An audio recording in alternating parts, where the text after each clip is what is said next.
In this lecture, we are going to learn a program that will demonstrate the use of static class variables, or we can say static class properties or attributes.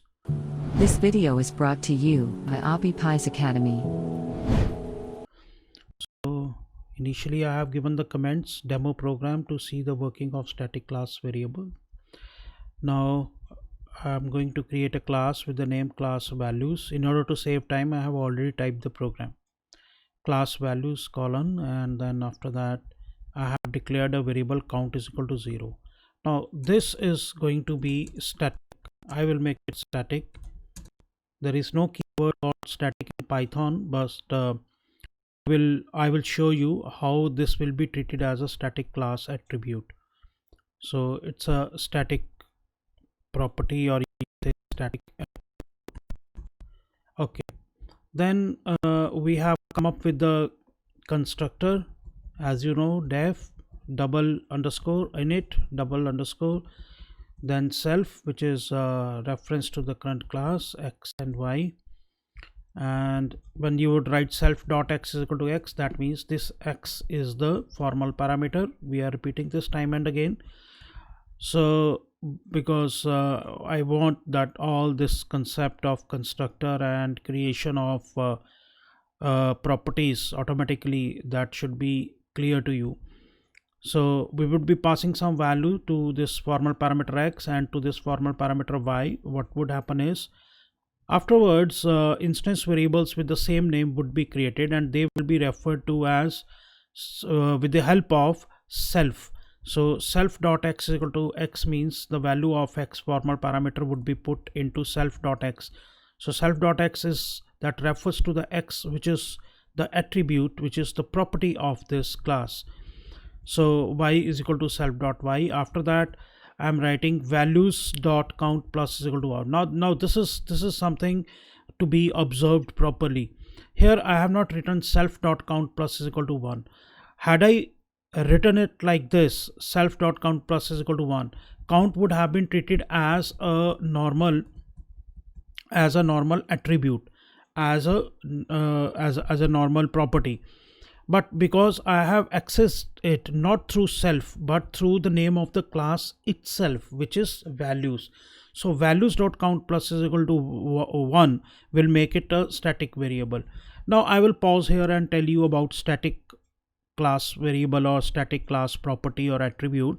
Now see, always remember, normal, as far as normal attributes are concerned, there are as many copies of values of normal attributes as the number of objects, right? So suppose if I declare 3 objects with the name vobj1, vobj2 and vobj3, like this one, 10, 20, 20, 30, 100, 200, all of you know how the constructor works. 3 objects will be created, and there will be how many copies of the normal attribute x? 3. There will be how many copies of normal attribute y? But listen carefully, this static attribute count would have only and only one single copy that will be shared by all the objects, one single copy. So your static class attribute would have only one single copy, and that will be shared by all the objects. So value dot count plus is equal to 1. And similarly we have got display function and show count, but let's start from this place, which is without indentation, that is the driver location. The whole this whole code resides in the driver, where the program starts from.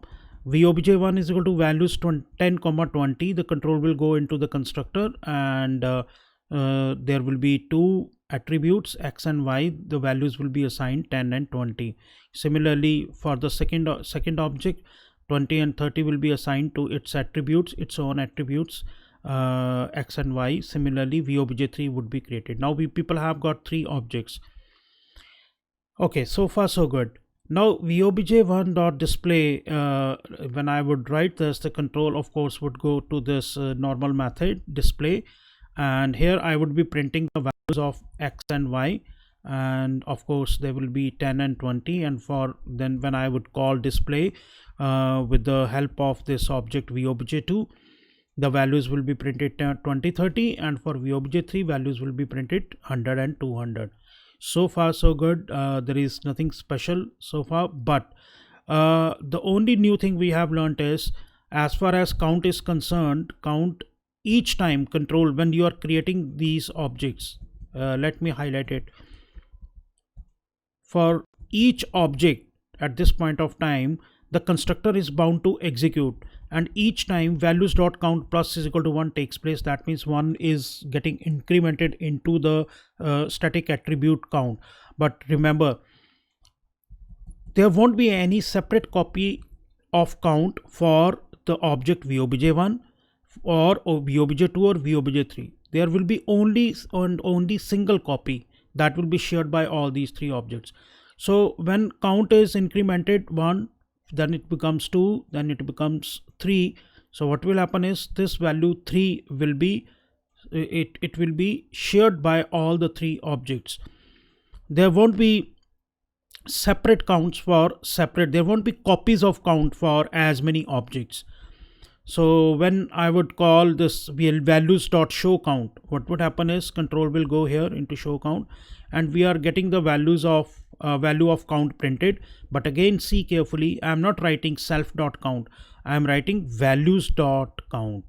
I am referring this static attribute count with the help of the name of the class and not with the help of the word self. So this is again in the last this is all about static class attributes or static class properties. Again I will conclude with the note that there are as many copies of normal attributes as the number of objects, but there is always a single copy of static class attribute.